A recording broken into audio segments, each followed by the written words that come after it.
ಮೇ ತಿಂಗಳು ಶುರುವಾಯಿತು. ಗೃಹಲಕ್ಷ್ಮಿಯರಿಗೆ 4,000 ರೂಪಾಯಿವರೆಗೂ ಹಣ ಈಗ ಜಮೆ ಆಗಲು ಶುರುವಾಗುತ್ತೆ. ಹೌದು, ನೀವು ಕೂಡ ಗೃಹಲಕ್ಷ್ಮಿ ಫಲಾನುಭವಿಗಳಾಗಿದ್ರೆ ನಿಮಗೆ ಭರ್ಜರಿ ಗುಡ್ ನ್ಯೂಸ್ ಅಂತಾನೆ ಹೇಳ್ಬಹುದು.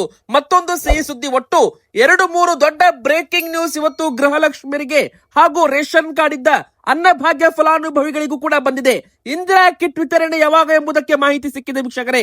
ಇನ್ನು ಮೂರನೇದಾಗಿ ಕಮರ್ಷಿಯಲ್ ಗ್ಯಾಸ್ ಸಿಲಿಂಡರ್ ಬೆಲೆ ಭಾರಿ ದುಬಾರಿಯಾಗಿದೆ ವೀಕ್ಷಕರೇ. ಹೌದು, ಬರೋಬ್ಬರಿ 913 ರೂಪಾಯಿ ಒಂದು ಗ್ಯಾಸ್ ಸಿಲಿಂಡರ್ ಬೆಲೆ ಏರಿಕೆ ಮಾಡಲಾಗಿದೆ. ಕೇಂದ್ರ ಸರ್ಕಾರದ ವಿರುದ್ಧ ಸಿಡಿದಿದ್ದ ಸಿದ್ದರಾಮಯ್ಯನವರು ಅಂತಾನೂ ಕೂಡ ಹೇಳಲಾಗಿದೆ. ಮತ್ತೊಂದು ಕಡೆಗೆ ಕಮರ್ಷಿಯಲ್ ಗ್ಯಾಸ್ ಸಿಲಿಂಡರ್ ಬೆಲೆ ಭಾರಿ ದುಬಾರಿ ಆಗ್ತಾ ಇದ್ದಂತೆ ಊಟ ತಿಂಡಿ ದರ ನಾಳೆಯಿಂದ ಬೆಲೆಯಲ್ಲಿ ಭರ್ಜರಿ ಏರಿಕೆ ಆಗಲಿದ್ದಾವೆ. ಹೌದು ವೀಕ್ಷಕರೇ, ಇನ್ ಮುಂದೆ ಟೀ ಕಾಫಿ ಕುಡಿಬೇಕಂದ್ರೂ ಕೂಡ ಜೇಬು ಗಟ್ಟಿರ್ಬೇಕು ಅಂತ ಹೇಳಲಾಗ್ತಾ ಇದೆ. ಪ್ರತಿಯೊಂದನ್ನು ಕೂಡ ಡೀಟೇಲ್ ಆಗಿ ನೋಡ್ತಾ ಹೋಗೋಣ. ನಾಲ್ಕನೇದಾಗಿ ಮತ್ತೆ ಬಸ್ ಸಂಚಾರ ಮುಷ್ಕರ ಶುರುವಾಗ್ತಾ ಇದೆ. ಹೌದು ವೀಕ್ಷಕರೇ, ಕರ್ನಾಟಕ ರಾಜ್ಯಾದ್ಯಂತ ಸಾರಿಗೆ ನೌಕರರು ಮತ್ತೆ ಮುಷ್ಕರ ಮಾಡಲು ಪ್ಲಾನ್ ಮಾಡಿದ್ದಾರೆ. ಹೀಗಾಗಿ ನೀವೇನಾದ್ರೂ ಮೇ ತಿಂಗಳಲ್ಲಿ ಊರಿಗೆ ಹೋಗಲು ಪ್ಲಾನ್ ಮಾಡ್ತಾ ಇದ್ರೆ ಯಾವಾಗ ನಡೆಯುತ್ತೆ ಮುಷ್ಕರ? ಅನಿರ್ದಿಷ್ಟಾವಧಿ ಮುಷ್ಕರ ಅಂತ ಹೇಳಲಾಗಿದೆ. ಅದನ್ನು ಕೂಡ ನೋಡೋಣ. ಮತ್ತೆ ಕರ್ನಾಟಕ ರಾಜ್ಯದಲ್ಲಿ ದಕ್ಷಿಣ ಕರ್ನಾಟಕ ಅಂದ್ರೆ ಬೆಂಗಳೂರು, ತುಮಕೂರು, ಮಂಡ್ಯ, ಮೈಸೂರು, ಇನ್ನು ಈ ಒಂದು ದಕ್ಷಿಣ ಒಳನಾಡಿನ ಭಾಗದಲ್ಲಿ ಭರ್ಜರಿ ಗುಡುಗು ಮಿಂಚು ಸಹಿತ ಮಳೆ ಬೀಳಲಿದೆ. ಮುಂದಿನ 6 ದಿನಗಳವರೆಗೂ ದಕ್ಷಿಣ ಒಳನಾಡಿನ ಜಿಲ್ಲೆಗಳಿಗೆ ಯೆಲ್ಲೋ ಅಲರ್ಟ್ ಅನ್ನ ಕೊಡಲಾಗಿದೆ ವೀಕ್ಷಕರೇ. ಮತ್ತೆ ನಮ್ಮ ಕರ್ನಾಟಕ ಸರ್ಕಾರದಿಂದಲೂ ಕೂಡ ಮುನ್ನೆಚ್ಚರಿಕಾ ಕ್ರಮಗಳನ್ನು ವಹಿಸುವಂತೆ ಈಗಾಗಲೇ ಇಲಾಖೆಗೆ ಒಂದು ಸೂಚನೆ ಕೂಡ ಕೊಡಲಾಗಿದೆ. ಈಗ ಬನ್ನಿ, ಗೃಹಲಕ್ಷ್ಮಿ ಯೋಜನೆಗೆ ದೊಡ್ಡ ಒಂದು ಅಪ್ಡೇಟ್ ಬಂದಿದೆ. ಅದೇನಪ್ಪಾ ಅಂದ್ರೆ, ಮೊದಲಿಗೆ ಹೇಳೋಕ್ಕಿಂತ ಮುಂಚೆ ವಿಡಿಯೋಗೆ ಒಂದು ಲೈಕ್ ಮಾಡಿಲ್ಲ ಅಂದ್ರೆ ಪ್ರತಿಯೊಬ್ರು ಕೂಡ ದಯವಿಟ್ಟು ವಿಡಿಯೋಗೆ ಒಂದು ಲೈಕ್ ಮಾಡಿ. ಅದಕ್ಕಂದ್ರೆ ಗೃಹಲಕ್ಷ್ಮಿಯರಿಗೆ ಒಟ್ಟು 2 ಬಂಪರ್ ಸುದ್ದಿ ಬಂದಿದೆ ಮತ್ತು ನಾವು ಇವತ್ತು ಒಂದು ಪ್ರಶ್ನೆ ಕೇಳಲಿದ್ದೇವೆ. ಆ ಪ್ರಶ್ನೆಗೆ ದಯವಿಟ್ಟು ಉತ್ತರ ಕೊಡಿ ಕಮೆಂಟ್ ಮೂಲಕ. ನಿಮಗೆ 29ನೇ ಕಂತು ಹಣ ಜಮೆ ಆಯ್ತಾ? ಎಸ್ ಆರ್ ನೋ ಅಂತ ದಯವಿಟ್ಟು ನಮಗೆ ಕಮೆಂಟ್ ಅಲ್ಲಿ ಉತ್ತರವನ್ನ ನೀವು ಕೊಡಬಹುದು. ನೋಡಿ ವೀಕ್ಷಕರೇ, ಗೃಹಲಕ್ಷ್ಮಿಯರಿಗೆ ಈಗ 29ನೇ ಕಂತು ಹಣ ಜಮೆ ಆಗೋದಕ್ಕೆ ಶುರುವಾಗಿದೆ. ಹೌದು, ಈಗಾಗಲೇ ಮೇ ತಿಂಗಳ ಮೊದಲ ವಾರದಿಂದಲೇ ಎಲ್ಲಾ ಗೃಹಲಕ್ಷ್ಮಿಯರ ಹಣ ಖಾತೆಗೆ ಜಮೆ ಮಾಡಿ ಕ್ಲಿಯರ್ ಮಾಡಲಾಗುತ್ತೆ. ಅಂದ್ರೆ ಎಲ್ಲಾ ಕಂತು ಕ್ಲಿಯರ್ ಮಾಡಲಾಗುತ್ತೆ 29ನೇ ಕಂತಿನವರೆಗೂ. ಇನ್ನು 30ನೇ ಕಂತು ಹಣ ಕೂಡ ರಾಜ್ಯಾದ್ಯಂತ ಮತ್ತೊಂದು ಸುತ್ತಿನ ಕಂತು ಕೂಡ ಮೇ ತಿಂಗಳಲ್ಲಿ ಬಿಡುಗಡೆ ಆಗಲಿದೆ ವೀಕ್ಷಕರೇ. 30 ಕಂತು ಹಣ ಬಿಡುಗಡೆಯಾಗಿ ನಿಮ್ಮ ಅಕೌಂಟ್ಗೆ ಬರಬೇಕಂದ್ರೆ 15ರಿಂದ 16 ದಿನ ಬೇಕಾಗುತ್ತೆ. ಹೀಗಾಗಿ ಒಟ್ಟು ಒಂದು ಅಕೌಂಟ್ಗೆ ಇಲ್ಲಿವರೆಗೂ ಸರ್ಕಾರ 58,000 ರೂಪಾಯಿವರೆಗೂ ಹಣ ಕೊಟ್ಟಂತಾಗಿದೆ ಅಂತಾನೂ ಕೂಡ ಹೇಳಲಾಗಿದೆ. ಅಂದ್ರೆ 29 ಕಂತು ಇಂಟು 2,000 ರೂಪಾಯಿ ಮಾಡಿದ್ರೆ ಒಟ್ಟು ಒಂದು ಗೃಹಲಕ್ಷ್ಮಿ ಅಕೌಂಟ್ಗೆ 58,000 ರೂಪಾಯಿವರೆಗೂ ಜಮೆ ಆಗಿದೆ. ನಿಮ್ಮ ಒಂದು ಗೃಹಲಕ್ಷ್ಮಿ ಅಕೌಂಟ್ಗೂ ಕೂಡ 29ನೇ ಕಂತು ಹಣ ಬಂದಿಲ್ಲ ಅಂದ್ರೆ ಇನ್ನು 1 ವಾರ ಸಮಯ ಇದೆ ವೀಕ್ಷಕರೇ. ಇನ್ನು 1 ವಾರದವರೆಗೂ ನೀವು ತಾಳ್ಮೆಯಿಂದ ಕಾಯಬೇಕಾಗುತ್ತೆ. ಕೆಲವೊಂದು ಅಕೌಂಟ್ಗೆ ಕಳೆದ 2-3 ತಿಂಗಳಿನಿಂದ ಹಣ ಬಂದಿಲ್ಲ. KYC ಅಪ್ಡೇಟ್ ಅಲ್ಲಿ ಪ್ರಾಬ್ಲಮ್ ಆಗಿರ್ಬೋದು. ಬ್ಯಾಂಕ್ ಅಕೌಂಟ್ಗೆ ನೀವು ಆಧಾರ್ ಲಿಂಕಿಂಗ್ ಮಾಡಿಸಿರಲ್ಲ, ಅವಾಗ್ಲೂ ಕೂಡ ನಿಮಗೆ ಹಣ ಬರೋದಿಲ್ಲ ವೀಕ್ಷಕರೇ. ಇನ್ನು ಮೂರನೇದಾಗಿ ಮುಖ್ಯವಾಗಿ ರೇಷನ್ ಕಾರ್ಡ್ ನಿಮ್ದು ಆಕ್ಟಿವ್ ಇರಬೇಕು. ನಿಮ್ದು BPL ಕಾರ್ಡ್ ಏನಾದ್ರೂ ರದ್ದಾಗಿ APL ಕಾರ್ಡ್ ಆಗಿದ್ರೆ, ನೀವೇನಾದ್ರೂ ತೆರಿಗೆ ಪಾವತಿದಾರರು, ಇನ್ಕಮ್ ಟ್ಯಾಕ್ಸ್ ತೆರಿಗೆ ಪಾವತಿದಾರರು, GST ರಿಟರ್ನ್ಸ್ ಮಾಡ್ತಾ ಇದ್ರೆ, ಗೃಹಲಕ್ಷ್ಮಿಯರಾಗಿರ್ಬೋದು, ಗೃಹಲಕ್ಷ್ಮಿಯರ ಯಜಮಾನರು, ತೆರಿಗೆ ಪಾವತಿದಾರರು GST ರಿಟರ್ನ್ಸ್ ಮಾಡ್ತಾ ಇದ್ರೆ ಅಂತವರ BPL ಕಾರ್ಡುಗಳನ್ನ ರದ್ದು ಮಾಡಿ APL ಕಾರ್ಡ್ಗೆ ಮಾಡಲಾಗಿದೆ. ಹಂತಕ್ಕೆ ಲಿಂಕ್ ಇದ್ದ ಗೃಹಲಕ್ಷ್ಮಿ ಯೋಜನೆ ಹಣ ಕೂಡ ಹಾಕೋದನ್ನ ಬಂದ್ ಮಾಡಲಾಗಿದೆ ರಾಜ್ಯ ಸರ್ಕಾರದಿಂದ ಅಂತಾನೂ ಕೂಡ ಅಧಿಕೃತವಾಗಿ ಮಾಹಿತಿ ಸಿಕ್ಕಿರುವಂತದ್ದು ವೀಕ್ಷಕರೇ. ಇನ್ನು ಗೃಹಲಕ್ಷ್ಮಿಯವರು ಮಾಡಬೇಕಾದ ಕೆಲಸ ಏನಪ್ಪಾ ಅಂದ್ರೆ, ಯಾರಿಗೆಲ್ಲ ಕಳೆದ 2-3 ತಿಂಗಳಿಂದ ಹಣ ಬಂದಿಲ್ಲ ನೋಡಿ, ಅವರು ನಿಮ್ಮ ಬ್ಯಾಂಕ್ ಖಾತೆಗೆ ಅಂದ್ರೆ ನಿಮ್ಮ ಬ್ಯಾಂಕ್ ಬ್ರಾಂಚ್ಗೆ ಭೇಟಿ ಕೊಟ್ಟು ಆಧಾರ್ ಸೀಡಿಂಗ್ ಹಾಗೂ NPCI ಮ್ಯಾಪಿಂಗ್ ಅನ್ನ ಮಾಡಿಸಲೇಬೇಕು. ಇದು ಕಡ್ಡಾಯ ಅಂತಾನೂ ಕೂಡ ಹೇಳಲಾಗಿದೆ. ಇನ್ನು DBT ಆಪ್ ನ ಡೌನ್ಲೋಡ್ ಮಾಡಿ ಅದರಲ್ಲಿ ನಿಮ್ಮ Aadhaar card number, ration card number ಹಾಕಿದ್ರೆ ನಿಮ್ಮ ಗೃಹಲಕ್ಷ್ಮಿ ಸ್ಟೇಟಸ್ ಕೂಡ ನೀವು ಚೆಕ್ ಮಾಡ್ಕೋಬಹುದು. ಒಂದು ವೇಳೆ ವೆರಿಫಿಕೇಶನ್ ಫೇಲ್ ಆಗಿದ್ದಲ್ಲಿ ನಿಮ್ಮ ಖಾತೆಯಲ್ಲಿ ಲೋಪವಿದೆ ಅಂತ ಅರ್ಥ ವೀಕ್ಷಕರೇ. ಹೀಗಾಗಿ ಅದೊಂದು DBT ಆಪ್ ಅನ್ನ ನೀವು ಚೆಕ್ ಮಾಡ್ಕೊಳ್ಳಿ. ಈಗ ನೋಡಿ, 28ನೇ ಕಂತು ಹಣ ಈಗಾಗಲೇ ಎಲ್ಲರಿಗೂ ಕೂಡ ಏಪ್ರಿಲ್ ತಿಂಗಳಲ್ಲಿ ಜಮೆ ಆಗಿದೆ. 29ನೇ ಕಂತು ಹಣ ಕೂಡ ಏಪ್ರಿಲ್ ತಿಂಗಳಲ್ಲಿ ಕೆಲವರಿಗೆ ಜಮೆ ಆಗಿದೆ ಕೊನೆ ಹಂತದಲ್ಲಿ. ಇನ್ನು ಮೇ ತಿಂಗಳಲ್ಲೂ ಕೂಡ 29ನೇ ಕಂತು ಹಣ ಜಮೆ ಆಗ್ತಾ ಇದೆ. ಇನ್ನು 30ನೇ ಕಂತು ಕೂಡ ಮೇ 15, 18ನೇ ತಾರೀಕಿನ ನಂತರ ರಿಲೀಸ್ ಆಗಬಹುದು ಅಂತಾನೂ ಕೂಡ ಇಲ್ಲಿ ಹೇಳಲಾಗಿದೆ ವೀಕ್ಷಕರೇ. ಇದು ಗುಡ್ ನ್ಯೂಸ್ ಅಂತಾನೆ ಹೇಳ್ಬಹುದು. ಮತ್ತೆ ಗ್ಯಾಸ್ ಸಿಲಿಂಡರ್ ಬೆಲೆ ಒಂದೇ ದಿನ 913 ರೂಪಾಯಿಯಷ್ಟು ಏರಿಕೆ ಆಗೋದ್ರ ಮೂಲಕ ಕೇಂದ್ರ ಸರ್ಕಾರ ಕಾರ್ಮಿಕರ ದಿನಾಚರಣೆ ಎಂದೇ ದೊಡ್ಡ ಒಂದು ಶಾಕ್ ಕೊಟ್ಟಿದೆ ಅಂತಾನೂ ಕೂಡ ಇಲ್ಲಿ ಕಾಂಗ್ರೆಸ್ ಸರ್ಕಾರದಿಂದ ನರೇಂದ್ರ ಮೋದಿಜಿಯವರ ವಿರುದ್ಧ ಭಾರಿ ಒಂದು ಆಕ್ರೋಶವನ್ನು ವ್ಯಕ್ತಪಡಿಸಲಾಗಿದೆ. ಕೇಂದ್ರ ಸರ್ಕಾರದ ವಿರುದ್ಧ ಈಗಾಗಲೇ ಮುಖ್ಯಮಂತ್ರಿ ಸಿದ್ದರಾಮಯ್ಯನವರು ಕೂಡ ಎಕ್ಸ್ ಖಾತೆಯಲ್ಲಿ ಆಕ್ರೋಶವನ್ನು ವ್ಯಕ್ತಪಡಿಸಿದ್ದಾರೆ.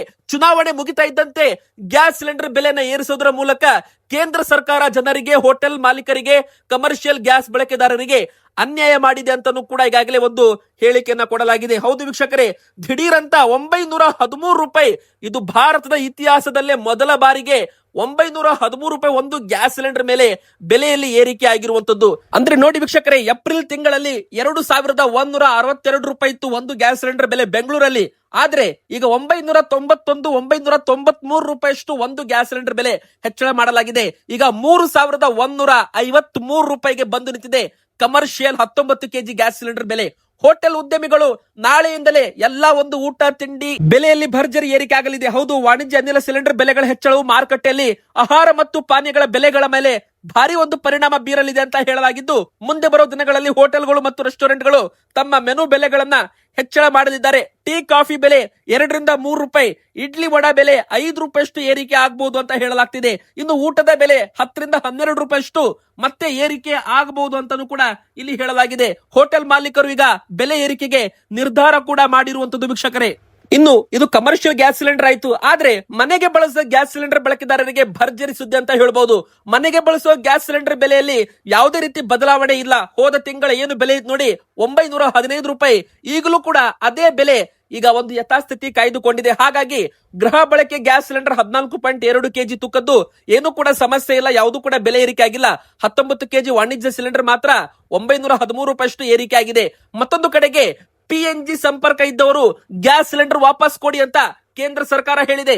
ಹೌದು ವೀಕ್ಷಕರೇ, ನೀವು ಕೂಡ ಈಗಾಗಲೇ ಪೈಪ್ ನ್ಯಾಚುರಲ್ ಗ್ಯಾಸ್ ಅಂದ್ರೆ ಪೈಪ್ ಲೈನ್ ಮೂಲಕ ಗ್ಯಾಸ್ ಕನೆಕ್ಷನ್ ಹೊಂದಿದ್ರೆ, ಮತ್ತೆ ಮನೆಯಲ್ಲಿ ನೀವು LPG ಗ್ಯಾಸ್ ಸಿಲಿಂಡರ್ ಎರಡೂ ಕೂಡ ಇಟ್ಕೊಂಡಿದ್ರೆ, ನೀವು LPG ಗ್ಯಾಸ್ ಸಿಲಿಂಡರ್ ಗಳನ್ನ ವಾಪಸ್ ಕಂಪನಿಗಳಿಗೆ, ಏಜೆನ್ಸಿಗಳಿಗೆ ಹಸ್ತಾಂತರಿಸಬೇಕು ಅಂತ ಹೊಸ ಒಂದು ಆದೇಶದ ಪ್ರಕಾರ ಹೇಳಲಾಗಿದೆ. ಅಂದ್ರೆ PNG ಪೈಪ್ ಲೈನ್ ಗ್ಯಾಸ್ ಇದ್ದವರು ಗ್ರಾಹಕರು ಸಬ್ಸಿಡಿ ಸಹಿತ LPG ಸಂಪರ್ಕ ಹೊಂದುವುದನ್ನ ನಿಷೇಧ ಮಾಡಲಾಗಿದೆ ವೀಕ್ಷಕರೇ. ಅಂದ್ರೆ ಪಶ್ಚಿಮ ಏಷ್ಯಾ ಬಿಕ್ಕಟ್ಟಿನಿಂದ ಉಂಟಾಗಿರುವ ಇಂಧನ ಪೂರೈಕೆ ವೃತ್ತದ ಹಿನ್ನೆಲೆ ಅಡುಗೆ ಅನಿಲ ದುರುಪಯೋಗ ತಡೆಯಲು ಈ ಕ್ರಮವನ್ನ ತೆಗೆದುಕೊಳ್ಳಲಾಗಿದೆ ಅಂತಾನೂ ಕೂಡ ಹೇಳಲಾಗಿದೆ. ನೀವೇ ಸ್ವಯಂ ಪ್ರೇರಿತವಾಗಿ ಗ್ಯಾಸ್ ಸಿಲಿಂಡರ್ ವಾಪಸ್ ಕೊಡಬೇಕು. PNG ಕನೆಕ್ಷನ್ ಇದ್ದವರಿಗೆ ಇನ್ಮೇಲೆ ಫಿಸಿಕಲ್ ಗ್ಯಾಸ್ ಸಿಲಿಂಡರ್ ವಿತರಣೆ ಇರೋದಿಲ್ಲ ಅಂತ ಹೇಳಲಾಗಿದೆ. ಇನ್ನು ಮೇ 1ರಿಂದ ಜಾರಿಗೆ ಬಂದಂತೆ LPG ಗ್ಯಾಸ್ ಇದ್ದವರ ವಿತರಣೆಯಲ್ಲಿ 5 ಬದಲಾವಣೆಗಳನ್ನ ಮಾಡಲಾಗ್ತಾ ಇದೆ ವೀಕ್ಷಕರೇ. ಇನ್ ಮುಂದೆ ಗ್ಯಾಸ್ ಸಿಲಿಂಡರ್ ನಿಮ್ಮ ಮನೆಗೆ ಬಂದಾಗ ಕೇವಲ ಹಣ ನೀಡಿದ್ರೆ ಸಾಲದು, ನಿಮ್ಮ ಮೊಬೈಲ್ಗೆ ಬರೋ ಡೆಲಿವರಿ ಅಥೆಂಟಿಕೇಶನ್ ಕೋಡ್ DAC ಅಥವಾ OTP ವಿತರಣಾ ಸಿಬ್ಬಂದಿಗೆ ನೀವು ನೀಡಬೇಕಾಗುತ್ತೆ ಅಂತಾನೂ ಕೂಡ ಹೇಳಲಾಗಿದೆ. ಮತ್ತೆ ಕಡ್ಡಾಯವಾಗಿ ನೀವು ಕೂಡ ಗ್ಯಾಸ್ ಸಿಲಿಂಡರ್ಗೆ ಈ KYC ಅನ್ನ ನಿಮ್ಮ ಒಂದು ಮಾಲೀಕರ ಹೆಸರನ್ನ ಮಾಡಿಸಿರ್ಬೇಕು. ಅಂದ್ರೆ ಆಧಾರ್ ಕಾರ್ಡ್ ಬಳಸಿ ಈ KYC ಮಾಡಿಸೋದು ಕೂಡ ಕಡ್ಡಾಯ ಮಾಡಲಾಗಿದೆ ಅಂತ ಹೇಳಲಾಗಿದೆ. ಒಂದು ವೇಳೆ ಗ್ಯಾಸ್ ಸಿಲಿಂಡರ್ಗೆ KYC ಪ್ರಕ್ರಿಯೆ ಪೂರ್ಣವಾಗದಿದ್ದರೆ ಸಿಲಿಂಡರ್ ಬುಕಿಂಗ್ ಅನ್ನ ಸ್ಥಗಿತ ಮಾಡಲಾಗುತ್ತೆ ಅಂತ ಹೇಳಲಾಗಿದ್ದು, ಸರ್ಕಾರದಿಂದ ಬರೋ ಸಬ್ಸಿಡಿ ಹಣ ಕೂಡ ಬರೋದಿಲ್ಲ ಅಂತ ಹೇಳಲಾಗಿದೆ ವೀಕ್ಷಕರೇ. ಒಂದು ಕಡೆಗೆ ಗ್ಯಾಸ್ ಸಿಲಿಂಡರ್ ಬೆಲೆ ಏರಿಕೆ ಆಗಿದ್ರೆ ಆಟೋ LPG ಸಮಸ್ಯೆ ಕೂಡ ಏರಿಕೆ ಆಗ್ತಾ ಇದೆ. ಮತ್ತೆ ಆಟೋ LPG ದರವು ಕೂಡ 5 ರೂಪಾಯಿಯಷ್ಟು ಏರಿಕೆ ಆಗಿದೆ. ಆಟೋ LPG ಗ್ಯಾಸ್ ಅದು ಕೂಡ 5 ರೂಪಾಯಿಯಷ್ಟು ಈಗ ಏರಿಕೆ ಕಂಡಿದ್ದು, ಇದು ಆಟೋ ಮಾಲೀಕರಿಗೂ ಕೂಡ, ಆಟೋ ಚಾಲಕರಿಗೂ ಕೂಡ ದೊಡ್ಡ ಒಂದು ಶಾಕಿಂಗ್ ನ್ಯೂಸ್ ಅಂತ ಹೇಳ್ಬಹುದು. ಮಧ್ಯಪ್ರಾಚ್ಯ ಯುದ್ಧ ಪರಿಣಾಮ ಇಂಧನ ಬೆಲೆ ಏರಿಕೆಯಾಗೋ ಭೀತಿ ಕೂಡ ಈಗ ಶುರುವಾಗಿದೆ. ಹೌದು, ಪೆಟ್ರೋಲ್ ಡೀಸೆಲ್ ಬೆಲೆ ಕೂಡ ಏರಿಕೆ ಆಗೋ ಭೀತಿ ಶುರುವಾಗಿದೆ ಅಂತ ಹೇಳಲಾಗ್ತಾ ಇದೆ. ಒಟ್ಟಾರೆ ಹೇಳೋದಾದ್ರೆ ನಿಮ್ಮ ಪ್ರಕಾರ ಇದು ಎಷ್ಟು ಸರಿ ಅಂತ ನೀವು ನಮಗೆ ಕಮೆಂಟ್ ಅಲ್ಲಿ ತಿಳಿಸಬಹುದು. ಈಗ ಬನ್ನಿ ವೀಕ್ಷಕರೇ, BPL ಕಾರ್ಡ್ ಇದ್ದವರಿಗೂ ಕೂಡ ಒಂದು ದೊಡ್ಡ ಬ್ರೇಕಿಂಗ್ ನ್ಯೂಸ್ ಅಂತ ಹೇಳ್ಬಹುದು. ಇಂದಿರಾ ಕಿಟ್ ಘೋಷಣೆ ಆಗಿದೆ, ಆದ್ರೆ ಇನ್ನೂ ಕೂಡ ವಿತರಣೆ ಮಾಡ್ತಾ ಇಲ್ಲ ಅಂತ ತುಂಬಾ ಜನ ಕಮೆಂಟ್ ಮಾಡ್ತಾ ಇದ್ರು. ವೀಕ್ಷಕರೇ ನೋಡಿ, ಸದ್ಯಕ್ಕೆ ಇನ್ನೂ ಕೂಡ ವಿಳಂಬವಾಗುತ್ತಂತೆ ವಿತರಣೆ. ಹೌದು, ನಿಮಗೆ ಅಕ್ಕಿ ಜೊತೆಗೆ ಇಂದಿರಾ ಕಿಟ್ ಕೂಡ ವಿತರಣೆ ಮಾಡಲಾಗುತ್ತೆ ಅಂತ ಘೋಷಣೆ ಮಾಡಲಾಗಿದೆ. ಸರ್ಕಾರದಿಂದ ಬಜೆಟ್ ನಲ್ಲಿ ಮುಖ್ಯಮಂತ್ರಿ ಅವರು ಸಿದ್ದರಾಮಯ್ಯನವರು ಇವತ್ತು 6200 ಕೋಟಿ ರೂಪಾಯಿ ಬಜೆಟ್ ನಲ್ಲಿ ಹಣವನ್ನು ಕೂಡ ಘೋಷಣೆ ಮಾಡಿದ್ದಾರೆ. ಅನ್ನಭಾಗ್ಯ ಯೋಜನೆಯಡಿ ಅಕ್ಕಿ ಬದಲು ಪೋಷಕಾಂಶ ಪದಾರ್ಥ ವಿತರಿಸೋ ಇಂದಿರಾ ಕಿಟ್ ಯೋಜನೆಗೆ ಆರಂಭದಲ್ಲೇ ಕೆಲವು ಸಮಸ್ಯೆಗಳು ಎದುರಾಗಿದ್ದಾವೆ ಅಂತ ಹೇಳಲಾಗ್ತಾ ಇದ್ದು, ಅನುಷ್ಠಾನ ಇನ್ನಷ್ಟು ವಿಳಂಬವಾಗಬಹುದು ಅಂತ ಹೇಳಲಾಗಿದೆ. ಅಂದ್ರೆ ನೋಡಿ ವೀಕ್ಷಕರೇ, ತೊಗರಿ ಬೇಳೆ, ಸೂರ್ಯಕಾಂತಿ, ಅಡುಗೆ ಎಣ್ಣೆ, ಸಕ್ಕರೆ ಮತ್ತು ಉಪ್ಪು ಈ 4 ವಸ್ತುಗಳನ್ನ ಖರೀದಿ ಮಾಡೋದಕ್ಕೆ ಕರೆದಿರೋ ಟೆಂಡರ್ ಪ್ರಕ್ರಿಯೆ ಇನ್ನೂ ಕೂಡ ಕೊನೆಯಾಗಿಲ್ಲ. ಅಂದ್ರೆ ಇನ್ನೂ ಕೂಡ ಮುಗ್ದೇ ಇಲ್ಲ. ಹೀಗಾಗಿ ಮತ್ತಷ್ಟು ಸಮಯ ತಗೋಬಹುದು ಅಂತ ಹೇಳಲಾಗಿದೆ. ಹೀಗಾಗಿ ಮೇ ತಿಂಗಳಲ್ಲೂ ಕೂಡ ವಿತರಣೆ ಇರೋದಿಲ್ಲ ಅಂತ ಹೇಳಲಾಗ್ತಾ ಇದೆ. ಜೂನ್ ತಿಂಗಳಲ್ಲಿ ವಿತರಣೆ ಮಾಡೋ ನಿರೀಕ್ಷೆ ನೀವು ಮಾಡಬಹುದು ವೀಕ್ಷಕರೇ. ಆಹಾರ ಧಾನ್ಯಗಳನ್ನ ಪ್ಯಾಕಿಂಗ್ ಮಾಡೋದಕ್ಕೆ ಹೆಚ್ಚಿನ ಸಮಯ ಬೇಕಾಗುತ್ತೆ. ಖರೀದಿ ಮಾಡಿದ ಪದಾರ್ಥವನ್ನ ಪ್ರತ್ಯೇಕವಾಗಿ ಪ್ಯಾಕಿಂಗ್ ಮಾಡಬೇಕು, ದೊಡ್ಡ ಗೋದಾಮು ಬೇಕು. ತೊಗರಿ ಬೇಳೆ, ಸೂರ್ಯಕಾಂತಿ ಎಣ್ಣೆ, ಸಕ್ಕರೆ, ಅಯೋಡಿನ್, ಉಪ್ಪು ಖರೀದಿಗಾಗಿ ಟೆಂಡರ್ ಪ್ರಕ್ರಿಯೆ ಕರ್ನಾಟಕ ಸಾರ್ವಜನಿಕ ಸಂಗ್ರಹಣೆಗಳಲ್ಲಿ ಪಾರದರ್ಶಕತೆ ಕಾಯ್ದೆ ಅನ್ವಯ ನಿರ್ದಿಷ್ಟ ಸಮಯದಲ್ಲಿ ಮುಗಿಸಲು ಸರ್ಕಾರ ಒಂದು ಸವಾಲಾಗಿದೆ. ಇನ್ನು ಮುಖ್ಯವಾಗಿ ದುರ್ಬಳಕೆ ತಡೆಗೆ ಕಿಟ್ ಮೇಲೆ QR ಕೋಡ್ ಅಳವಡಿಸಬೇಕು. ಹೀಗಾಗಿ ಸ್ವಲ್ಪ ಸಮಯ ಬೇಕಾಗಿ ಬರಬಹುದು ಅಂತ ಹೇಳಲಾಗಿದೆ. ಅಂದ್ರೆ ನೋಡಿ ವೀಕ್ಷಕರೇ, ವಿತರಣೆ ಅಂತೂ ಮಾಡ್ತಾರೆ. ಅಕ್ಕಿ ಜೊತೆಗೆ ಅಡುಗೆ ಎಣ್ಣೆ, ಉಪ್ಪು, ಸಕ್ಕರೆ, ತೊಗರಿಬೇಳೆ ಈ 4 ವಸ್ತು ಇಂದಿರಾ ಕಿಟ್ ನಿಮಗೆ ಸಿಗುತ್ತೆ BPL ಕಾರ್ಡ್ ಇದ್ದವ್ರಿಗೆ, ಅಂತ್ಯೋದಯ ಕಾರ್ಡ್ ಇದ್ದವ್ರಿಗೆ. ಆದ್ರೆ ಸದ್ಯಕ್ಕೆ ಮೇ ತಿಂಗಳಲ್ಲೂ ಕೂಡ ಡೌಟ್ ಅಂತ ಹೇಳಲಾಗ್ತಾ ಇದೆ. ಹೀಗಾಗಿ ನಿಮಗೆ ಜೂನ್ ತಿಂಗಳಲ್ಲಿ ವಿತರಣೆ ಆಗಬಹುದು. 100% ಅಲ್ವಾ, 99% ವರೆಗೂ ಒಂದು ಗ್ಯಾರಂಟಿ ಇದೆ ಅಂತ ಹೇಳಲಾಗ್ತಾ ಇದೆ. ಆದ್ರೆ ಇನ್ನೂ ಕೂಡ ಕಾಯ್ಬೇಕಾಗುತ್ತೆ. ಮತ್ತೊಂದು ಕಡೆಗೆ ಏನಪ್ಪಾ ಗುಡ್ ನ್ಯೂಸ್ ಅಂದ್ರೆ, ಅನ್ನಭಾಗ್ಯ ಫಲಾನುಭವಿಗಳಿಗೆ ಇನ್ಕಮ್ ಲಿಮಿಟ್ ಅನ್ನ 3 ಲಕ್ಷ ರೂಪಾಯಿಗೆ ಏರಿಕೆ ಮಾಡೋ ಒಂದು ಶಿಫಾರಸು ಕೂಡ ಇಲ್ಲಿ ಬಂದಿರುವಂತದ್ದು. ಅಂದ್ರೆ ನೋಡಿ, ಈಗ 1,20,000 ರೂಪಾಯಿವರೆಗೂ ಇನ್ಕಮ್ ಲಿಮಿಟ್ ಇದೆ. 1,20,000 ರೂಪಾಯಿ ಮೇಲೆ ಆದಾಯ ಇದ್ರೆ ಅವರ BPL ಕಾರ್ಡ್ ರದ್ದಾಗುತ್ತೆ, ಅವರಿಗೆ APL ಕಾರ್ಡ್ ಕೊಡಲಾಗುತ್ತೆ. ಆದ್ರೆ ಸರ್ಕಾರಕ್ಕೆ ಈಗಾಗಲೇ ಒಂದು ಹೊಸ ಶಿಫಾರಸು ಬಂದಿದೆ. ಇದನ್ನ 3 ಲಕ್ಷ ರೂಪಾಯಿಗೆ ಏರಿಕೆ ಮಾಡಬೇಕು. ಹೀಗಾಗಿ ತುಂಬಾ ಜನರ ಕಾರ್ಡುಗಳು ಬಂದ್ ಆಗೋದು ಉಳಿಯುತ್ತೆ ಅಂತ ಹೇಳಲಾಗಿದೆ. ಒಂದು ಕಡೆಗೆ 14 ಲಕ್ಷ ಕಾರ್ಡುಗಳು ಬಂದ್ ಆಗ್ತಾ ಇದ್ದಾವೆ. ಅಂದ್ರೆ ಶ್ರೀಮಂತರು, ಸರ್ಕಾರಿ ನೌಕರರು, ತೆರಿಗೆ ಪಾವತಿದಾರರು, ಸುಳ್ಳು ನಕಲಿ ದಾಖಲೆಗಳನ್ನ ಕೊಟ್ಟು BPL ಕಾರ್ಡ್ ಪಡೆದುಕೊಂಡವರ ಪ್ರತಿಯೊಂದು 14 ಲಕ್ಷ ಕಾರ್ಡುಗಳನ್ನ ಹಂತ ಹಂತವಾಗಿ ಬಂದ್ ಮಾಡಿ APL ಕಾರ್ಡ್ ಮಾಡಲಾಗುತ್ತೆ. ಇದರ ನಡುವೆ 1,20,000 ರೂಪಾಯಿ ಲಿಮಿಟ್ ಅನ್ನ 3 ಲಕ್ಷ ರೂಪಾಯಿಗೆ ಏರಿಕೆ ಮಾಡುವ ಒಂದು ತೀರ್ಮಾನ ಕೂಡ ತಗೊಳ್ಳಲಿದ್ದಾರೆ ಅಂತ ಹೇಳಲಾಗಿದೆ. ಈಗ ನೋಡಿ ವೀಕ್ಷಕರೇ, ಮತ್ತೆ ಸಾರಿಗೆ ನೌಕರರು ಮುಷ್ಕರಕ್ಕೆ ಪ್ಲಾನ್ ಅನ್ನ ಮಾಡಿದ್ದಾರೆ. ನೀವು ಕೂಡ ಊರಿಗೆ ಹೋಗಲು ಪ್ಲಾನ್ ಮಾಡ್ತಾ ಇದ್ರೆ ಹುಷಾರಾಗಿರಿ, ಎಚ್ಚರವಾಗಿರಿ. ಹೌದು, ಸಂಧಾನ ಸಭೆ ವಿಫಲವಾಗಿದೆಯಾ? ಸಾರಿಗೆ ನೌಕರರು ಮತ್ತೆ ಸರ್ಕಾರದ ವಿರುದ್ಧ ಪ್ರತಿಭಟನೆಗೆ ಮುಂದಾಗಿದ್ದಾರೆ. ಇದೇ ಒಂದು ಮೇ 20ನೇ ತಾರೀಕಿನಿಂದ ಅನಿರ್ದಿಷ್ಟಾವಧಿ ಮುಷ್ಕರ ಮಾಡ್ತೀವಿ ಅಂತ ಸಾರಿಗೆ ನೌಕರರು ಘೋಷಣೆ ಮಾಡಿದ್ದು, ಮೇ 20ನೇ ತಾರೀಕಿನ ಒಳಗೆ ಕರ್ನಾಟಕ ಸರ್ಕಾರದಿಂದ ಸಾರಿಗೆ ನೌಕರರ ಜೊತೆಗೆ ಮತ್ತೊಂದು ಕುಂತಿನ ಸಭೆಯನ್ನ ಮಾಡಲಿದ್ದಾರೆ.